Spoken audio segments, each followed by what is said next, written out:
Enrichment, Enlightenment, Transformation. Rabbi Yisroel Cotlar, the spiritual leader of Chabad of Cary, North Carolina, guides anyone who has been searching for a meaningful life and conscious living. Join our discussions about the mundane, our daily activities, and then infuse every day with a spiritual twist from the inspired sages of the Talmud and Jewish mysticism, which many call Kabbalah. We learn from the root source of all religious monotheistic traditions and delve into the symbolism and levels of meaning from biblical stories.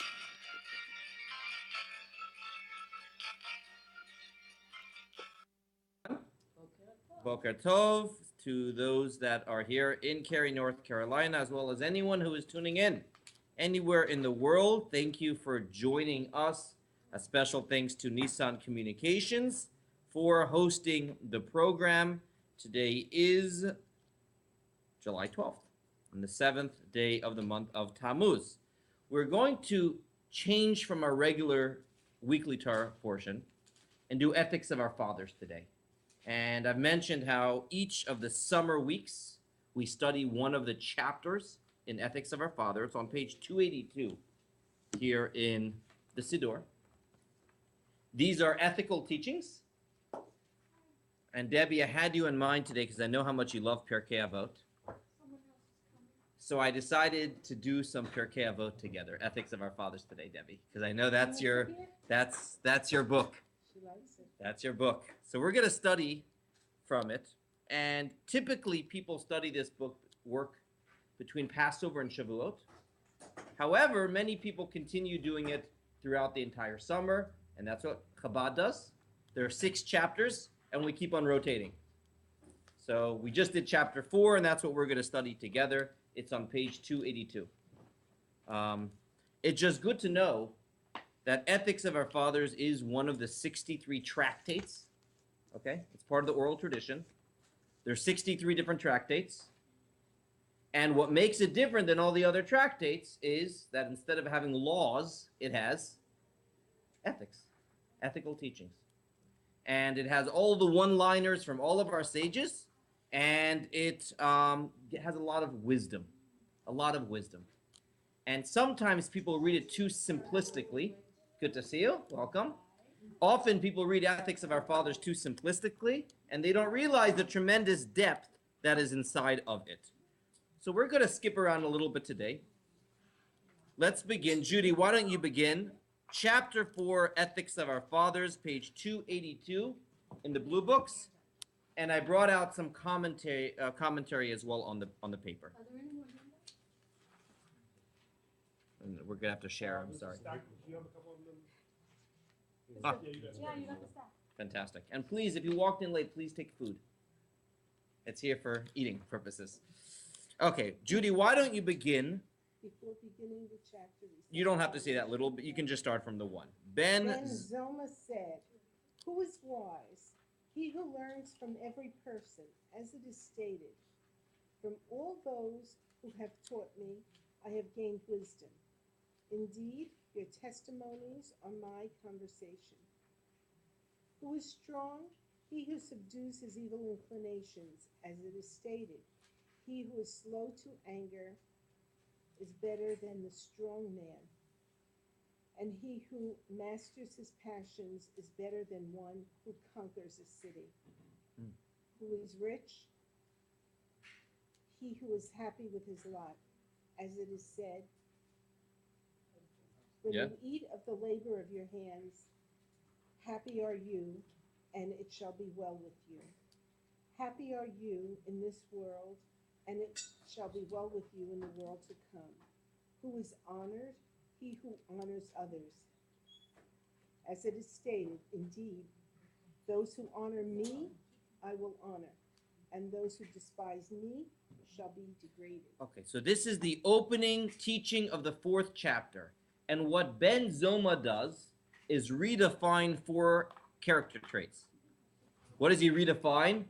Wisdom, strength, honor, and I missed one.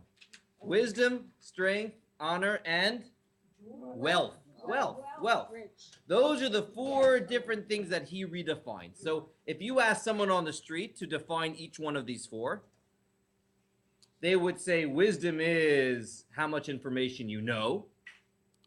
Strength is how much you can bench press. Wealth is how much is in the bank account. And honor is job. I don't know. What else? What would be the typical definition of honor? Not job. Job? What do you mean, work? Yeah, like what is position? Position. And Ben Zoma redefines all 4 of these. And he says, you want to know what wisdom is? Let's just go briefly. Wisdom is your ability to learn from everyone. Okay? That's what he writes. You want to know what strength is? Your ability to control yourself. You want to know what wealth is? Contentment. And you want to know what honor is? The ability to honor others. Okay, that is what he writes here. Yes, Judy. Is honor more like respect? Yeah. Yeah. Respect. Someone who is respected. Okay. What is Ben Zoma doing in this Mishnah? Any thoughts when you read this Mishnah? What is he doing? He's giving us a very basic life lesson. Like, don't, this is what's important, not the other stuff. Right. And he's flipping it from that which is out of your control to that which is in your control. All right? I mean, that's when I see this Mishnah, that's what I see. Everyone has different natural gifts that God gives them or blessings in their life. And there's so much there are things that we can control and there's much that we cannot control. And in this Mishnah, Ben Zoma is saying far more important than what is given to you is what you do. And these are these 4 different steps. That's one way I read this Mishnah. A second is he's giving us a recipe how not to be envious. Okay? I'm sorry. Someone turn off the phone over there, please. Thank you so much.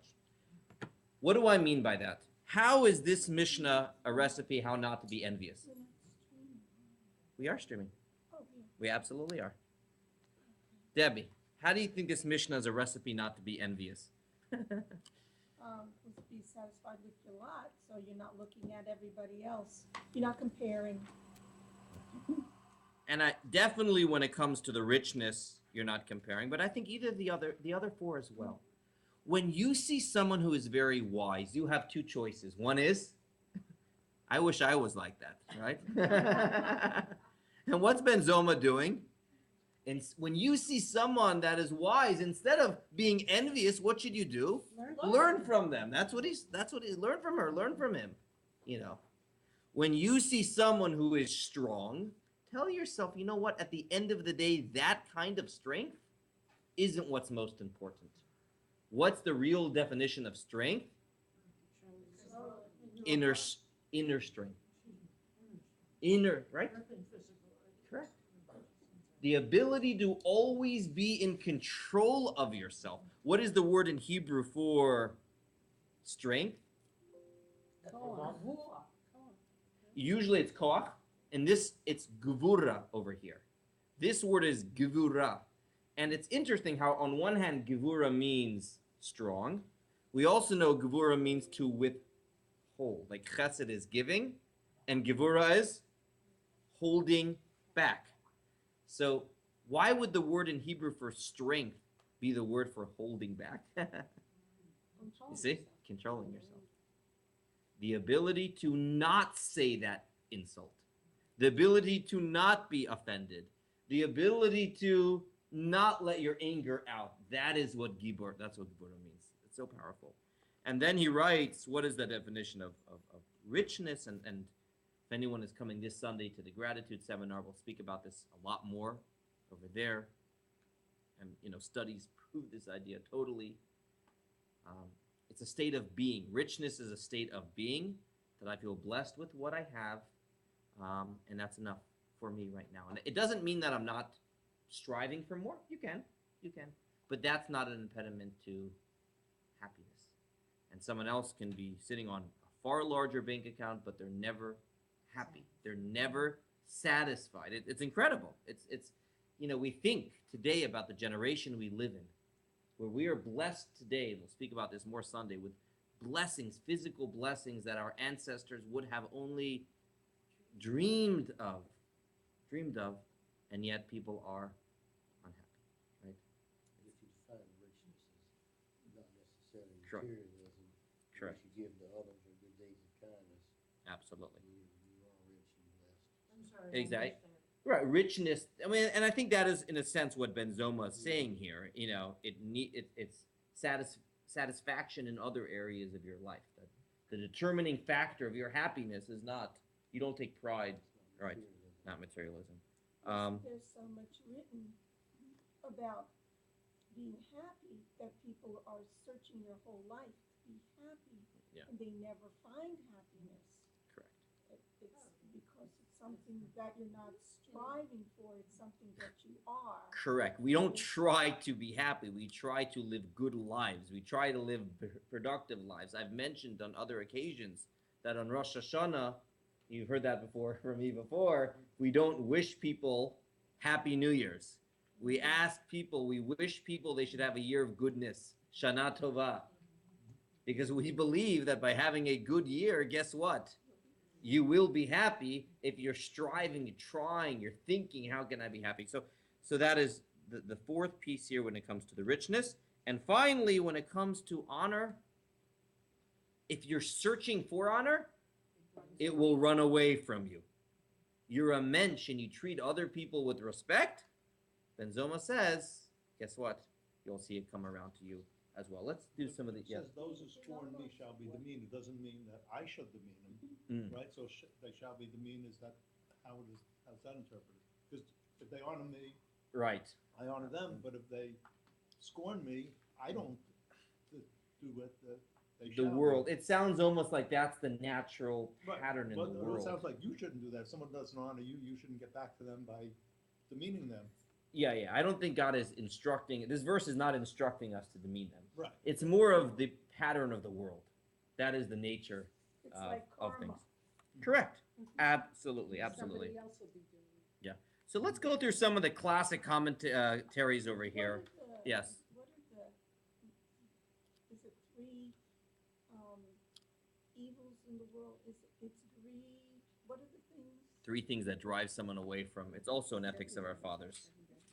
The deadly sins. Yeah, it seems as if he's addressing that in there. You're saying you have anger here, you have greed here, Yeah, I feel and it's envy. Envy, greed, and anger is alluded to in this Mishnah, except he's wording it in the positive. That's interesting.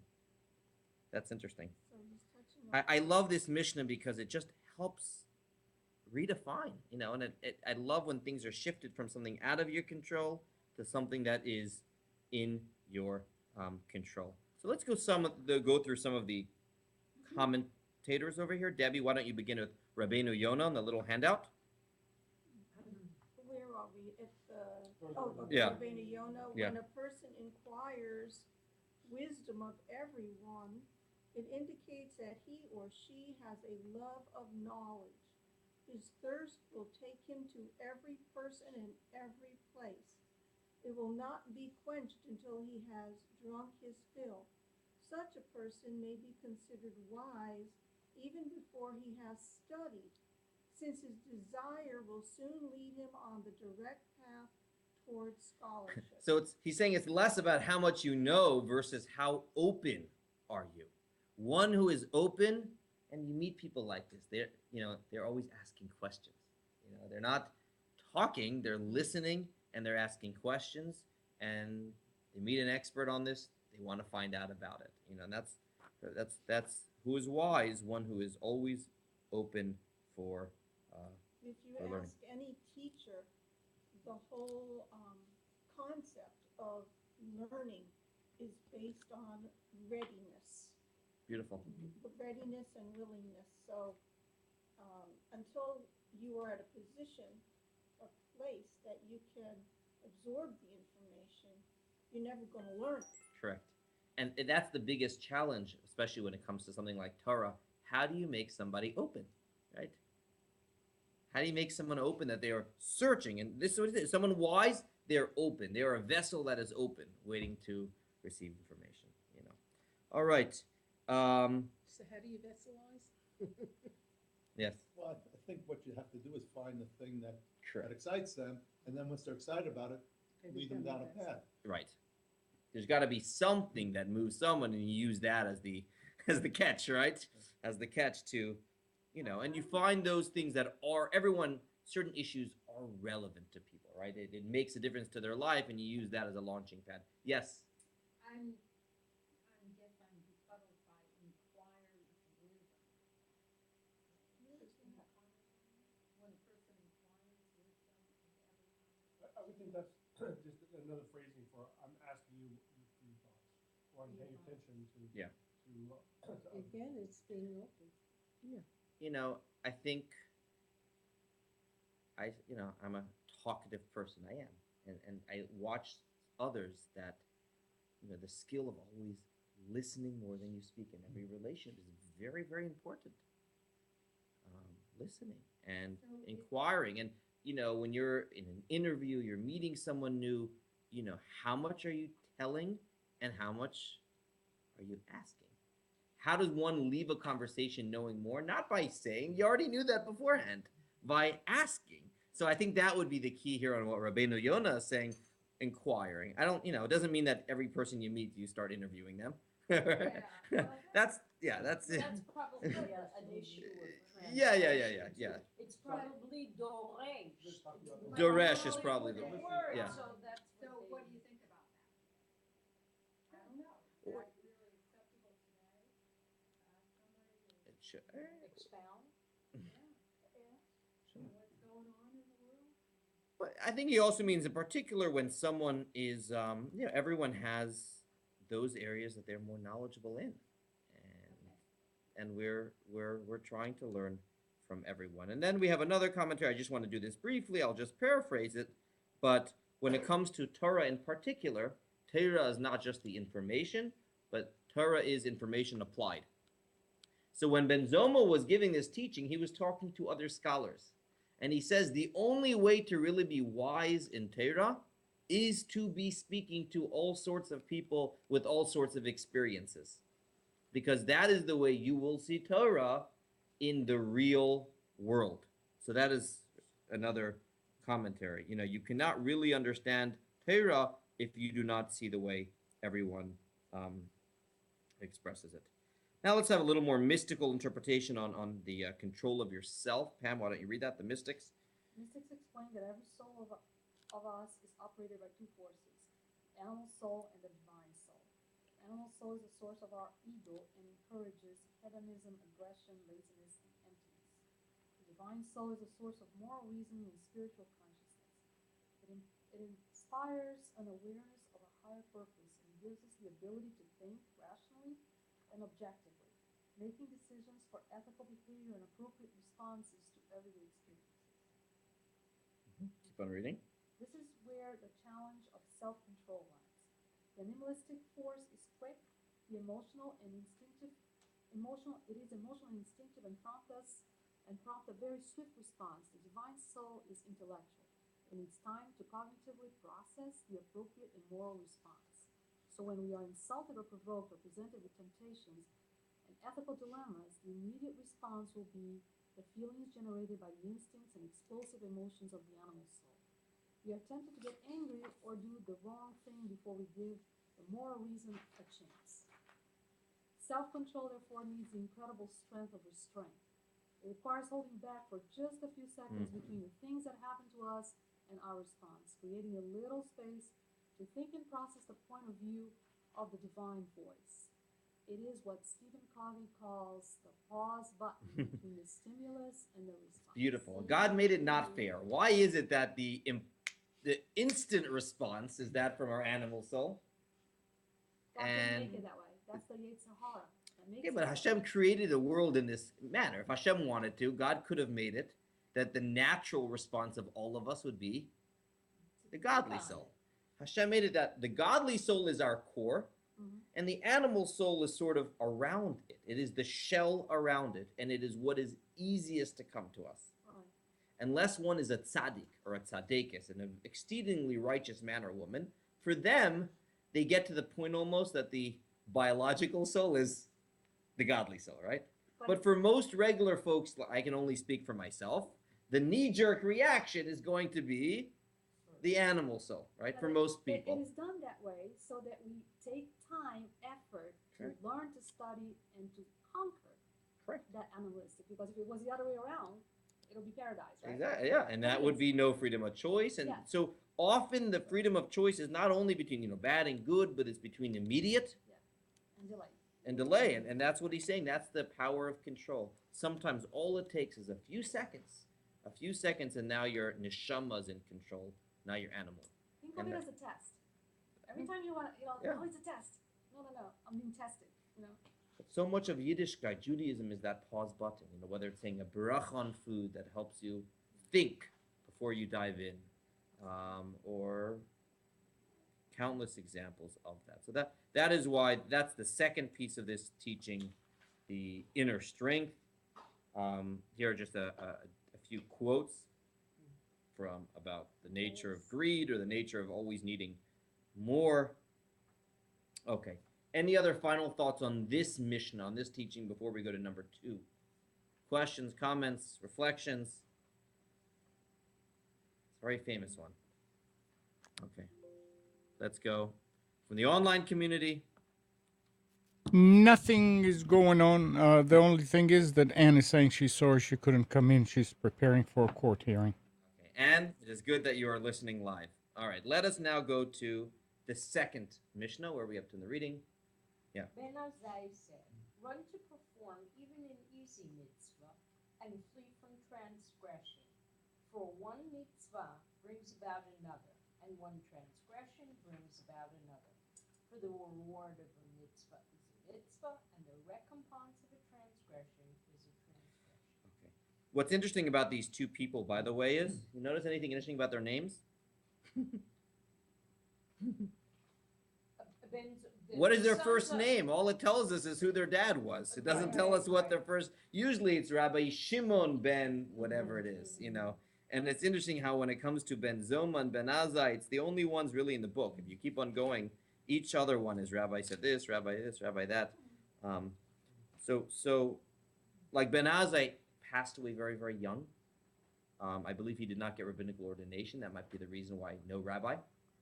But in general, he was extremely, very, very humble. Didn't even want to be known by his name. Anyone else know anything about Ben Azai? Interesting personality. Intense, and heavy spiritual, missing a little bit in the realm of balance. He passed away very, very young. We are told, do you remember last week we spoke about the 4 different layers of Torah? Whoever was here last week, Pshat, Remesh, Drush, and Sod. The simple meaning.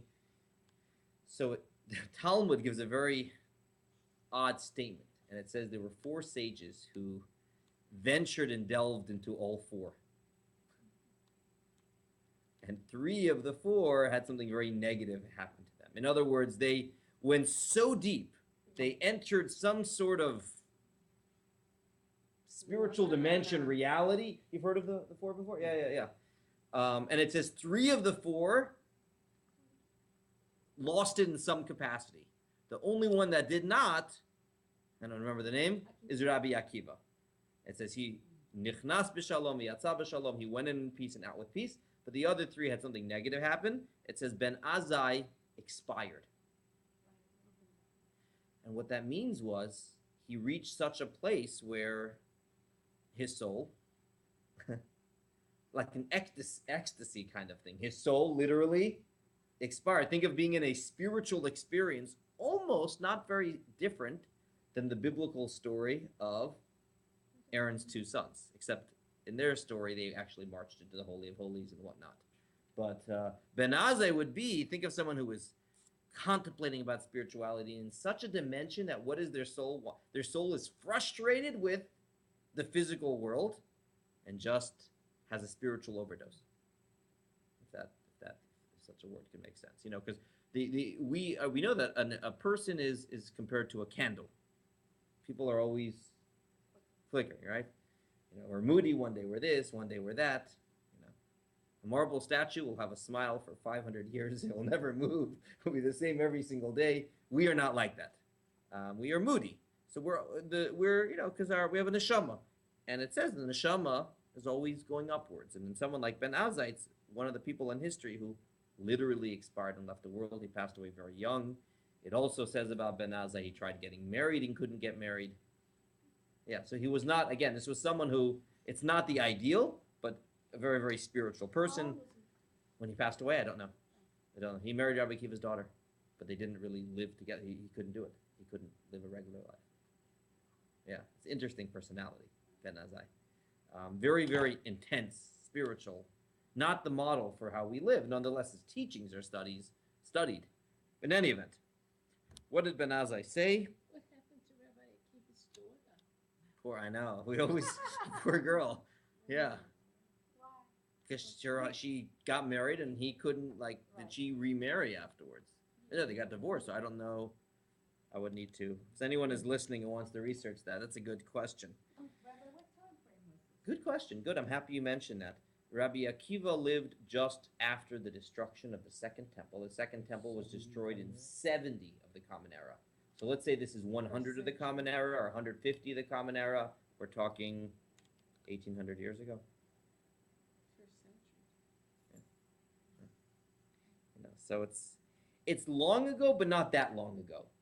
So much so that when you were driving, let's say in Israel today, and you're instead of at the highway exits being, this Civil War battleground or that Revolutionary War, statue, they're burial places of these people. In Galilee and many of the areas, you see signs for where they're buried. This is not like King Solomon or this is not so long ago. All right. In any event, Ben Azai teaches us to do what? Very important. He says to run. Let's not do the brackets because the brackets add in an interpretation already. Run for an easy mitzvah. The word is actually not easy. It's a light mitzvah. A person should run to do even a light mitzvah and run away from transgression. Simply put, what he's saying is the same way physically. We run towards, I see the people running towards, when they have their, what's it called, the big sale day? Today's Amazon Prime Day. What's it called? Black Friday. There we go. Running for something physical. People run to. What's he saying? A person should physically run to do a mitzvah. And the same thing, the same way we run away from, God forbid, a fire, a hurricane, a criminal. Our attitude towards a avera shouldn't just be, all right, I'm not going to do it, but we should actually run away from it. But why does he say an easy or a light mitzvah? What is the meaning in that? Well, there's some things that are just so easy to do, but you should consider them important. So if you hold the door open for someone, correct, that might change the whole world. That might be the one mitzvah that turns the tide of civilization. Right. So you never know. Because even if it seems to be something that is not so significant, so that would be the easy or the light over here. It's something that doesn't seem to be so significant. You should treat it seriously.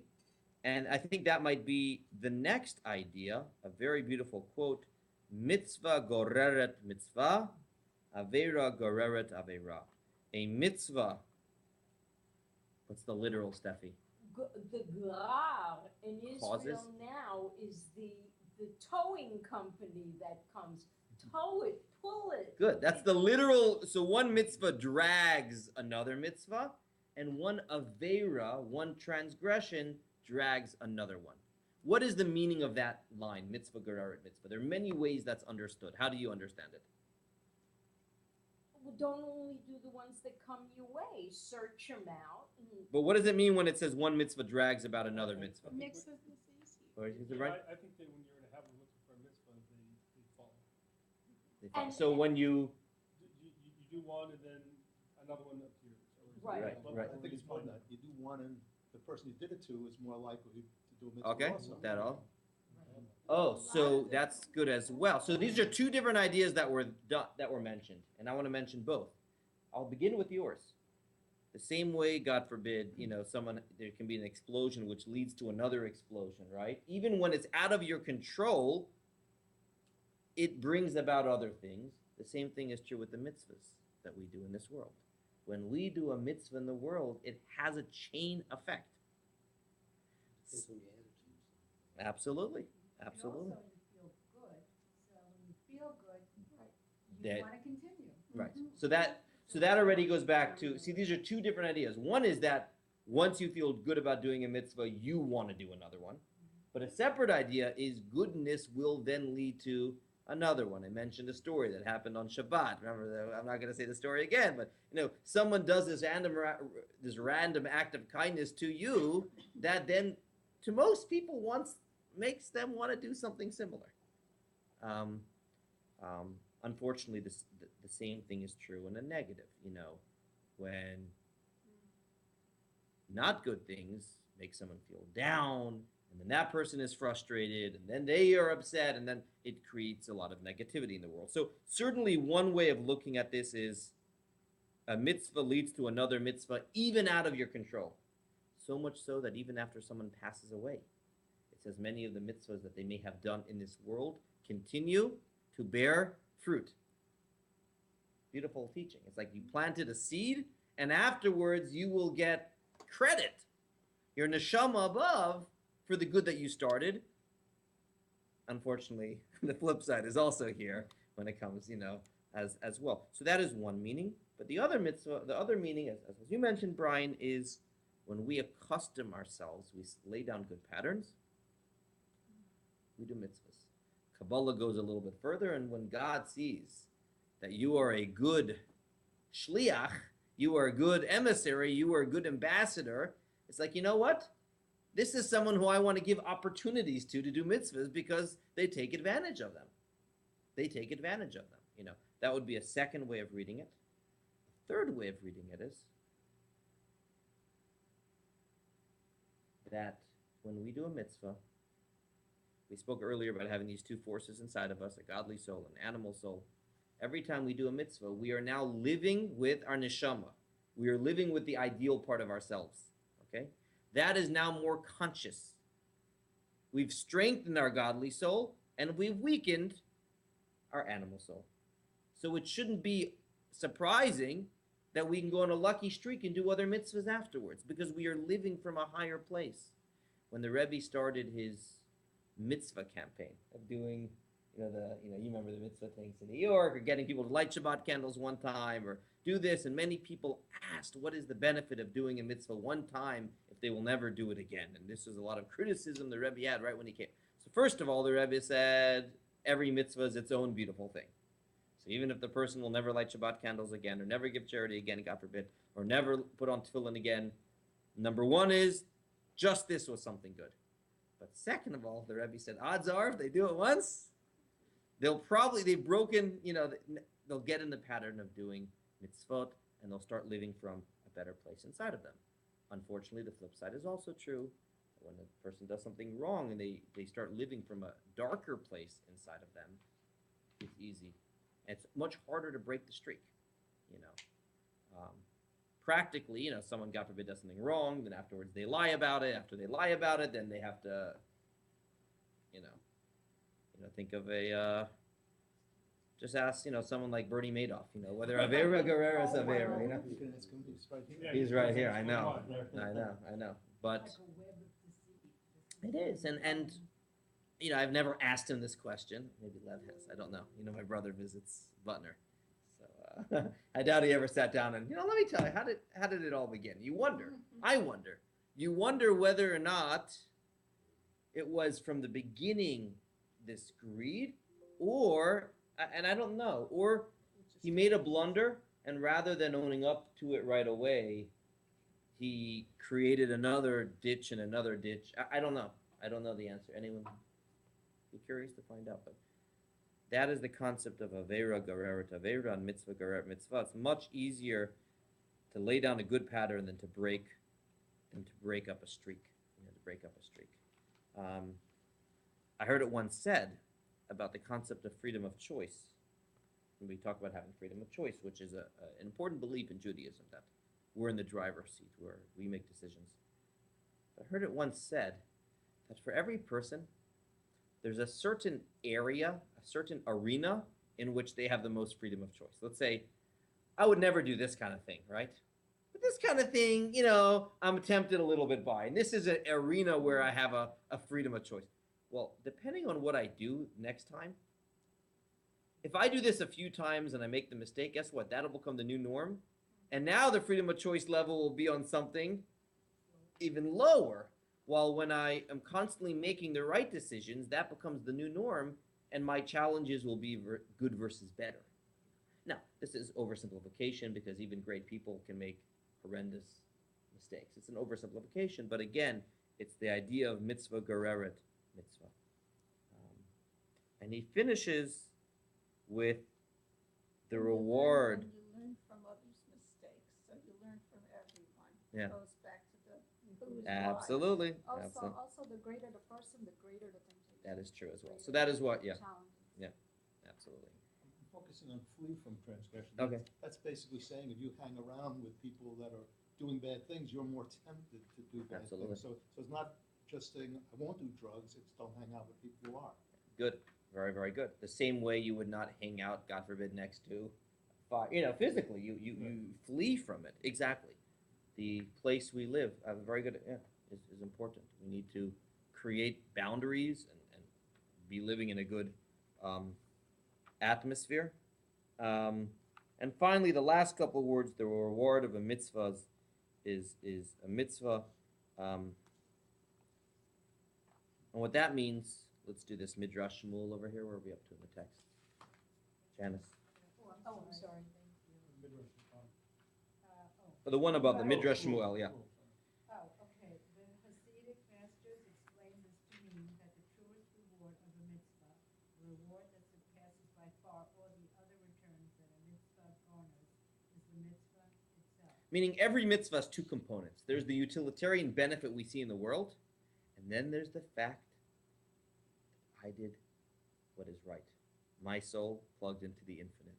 I'm connected to God. I'm making the world a better place, even though I don't realize it. So the reward of a mitzvah should be, it's nice to see the fruits of it in this world. It's nice to see the perks, but the reward of a mitzvah is the mitzvah itself, and the flip side is also true. The negativity of, the negativity of a sin isn't just what's going to happen to me, but it's the relationship itself that's messed up. God forbid in a marriage, that would be a good example of it. It's not, what's the other person going to do now? It's that I've weakened the relationship. That itself is what's negative, and the same thing is true with our relationship of God. Okay. Mishnah 3. Let's go to the next one. New Mishnah. He used to say, back in the book, back in the Pirkei Avot. He used to say, do not regard anyone with contempt, and do not reject anything, for there is no man who does not have his hour, and no thing which does not have its place. So simply put, this is pretty simplistic. What's the expression in English? Every Dog has its day. okay, yeah, that seems to be what he's saying. Every dog has it. Anything deeper, perhaps? Yeah. Walk in another man's shoes. I mean, every person has their lot in life. Right. And don't. We've had another teaching in Pirkei Avot, of course, not to judge everyone, to judge people favorably. But this, don't dismiss anyone. Everyone has an opinion, and it may be a good opinion if you just listen to it. Absolutely, yeah. And we reject without even listening so many times. That contempt. That they can't possibly have anything productive or positive to say. I think there's a spiritual component to this as well, and that is, if we believe in divine providence and everything has a purpose. I mean, if everything has its purpose, and by the way, the story here, the midrash on this, you might have heard this story before, King David once said, I understand the purpose of everything except for a few things. One of them was a spider. Well, why did he make spiders? You know, I guess he didn't study the ecology, right? No, For me, it's mosquitoes. mosquitoes. Yeah. I get spiders. They eat mosquitoes. They eat the mosquitoes. And the story was that he was fleeing from King Saul. You know the story, and he was fleeing from King Shaul, and he ran into a cave, and at that moment, the spider creates this big web around the cave, and Shaul's troops come. Oh, he couldn't have possibly gone in here because there's a big spider web there. And he says, God, now I know what the spiders are for. So that is the story. There's nothing that has its place. But I think there's a spiritual lesson as well. If we believe that everything in the world could be used for good, how much more so would that be true with people? Everyone has some wisdom, some good, some. Don't dismiss. I know sometimes it's hard with some people, right? It's hard with some people.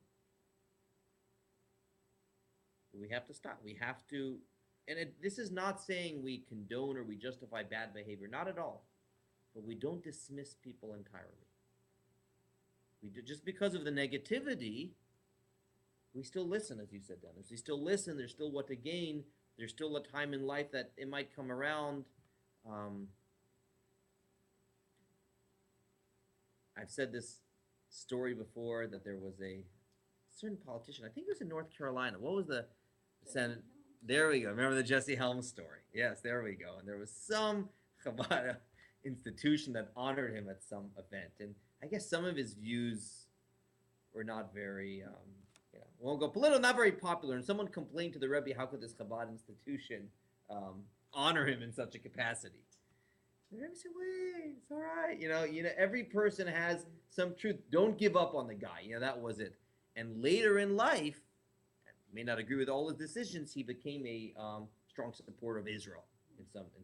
You remember that? Yeah. That was his, perhaps one redeeming quality. But that's what this Mishnah is saying, Brian. It's saying everyone has some good. I see eyes like no.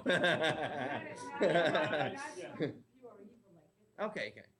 And whenever we learn these Mishnahs, you always, people often will bring up examples like that, and that is true. There's certain people, God forbid, through such evil, they come to a place where their soul is comatose, their godly soul, so to speak. But that's not who the regular person is. Yeah. Sometimes people just looking for a fight, to show them kindness, whatever they're calling it. Yeah, absolutely. So, I mean, this idea of, this is not saying everyone's good, just everything's okay. That's not what it's saying. It's saying don't dismiss entirely someone or something. There can be some redeeming factors in everyone to a certain regard. That is this Even teaching. mosquitoes? Still waiting on the mosquitoes, right? Yeah, I know, right? Yes. We're talking about people that have godly souls. No, he says thing also in this Oh. Mishnah. He missed it. Because that's it. There's the people, and then there's also, there's no thing that doesn't have its place. That's the question I've got for another era. Ein lecha davar she'ein lo makom. There is no thing that does not have its place. Yes, he had a question. Any interpretation on the fact that this is addressed to the feminine? Where? The Hebrew? Al tihi, that's a feminine. Vaz lechol Lach, adam. she'en lach Interesting. adam, she'en lo sha'a, ve'en lach davar, she'en lo makom. Wow. Never picked it up. Only Steffi would have noticed. That. That's very good. That's a feminine. He's saying it's You- switched. What is that? Interesting. What is the translation of what you just said? No, The translation doesn't change. in It Hebrew, when you means- address a male or female, the Yeah. wording is slightly Oh, yeah, different, different. and so the grammar is different. I need to Well, if research you go to that. the Garden of Eden, you can say Eve, the original sin. No, I don't know. I don't. No, but Ich I weiß- mean, no, no, all of It's a them good question. are- This They're text, all in feminine? No, just this one. Just this one. and this text is of a man. This isn't God's words. He used to say, do not regard. Yeah, but it's still. Yeah, there's still. I would need to, Steffi. I would need to research that. All right, I think we have to hold it here, Ra- folks.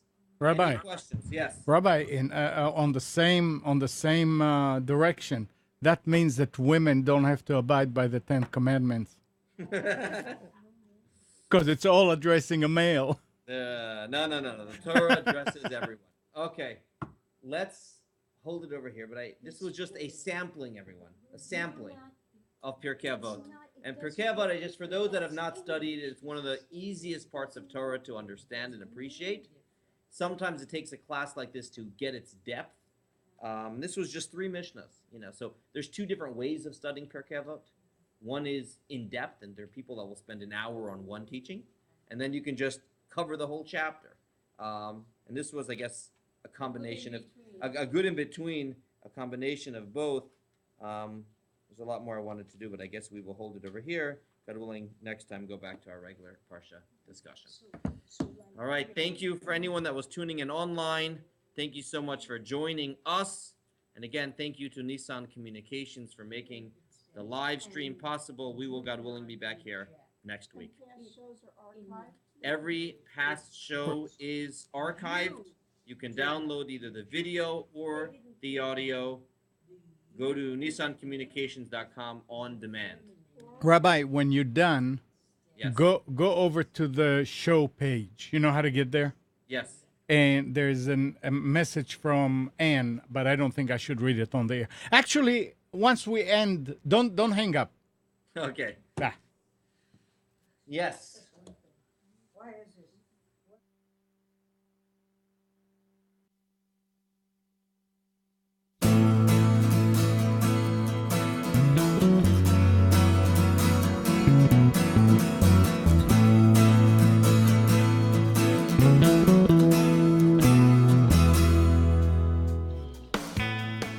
You're tuned to the Nissan Communications Network. Our weekly lineup of call-in programs includes Computers 2K Now with Amnon Nissan, My Life, My Will with Gisela DiCarlo, The Tanya Love Show, Health Then with Debbie Bruck, Breaking Free with Marilyn Shannon, Triangle Be Well with Howard Jacobson, Lunch and Learn with Rabbi Yisroel Cotlar, Lessons of Vietnam with NCVVI members, Current Affairs with Amnon Nissan. And if you tuned in too late, you can always watch each program in its entirety or download an MP3 audio file of it in the archives section on nissancommunications.com. Don't forget to subscribe to our YouTube channel, follow us on Twitter, and like us on Facebook. Sponsored by Atomos.com, makers of quality video recorders and converters, CarolinaApparel.com, and DeltaForce.net.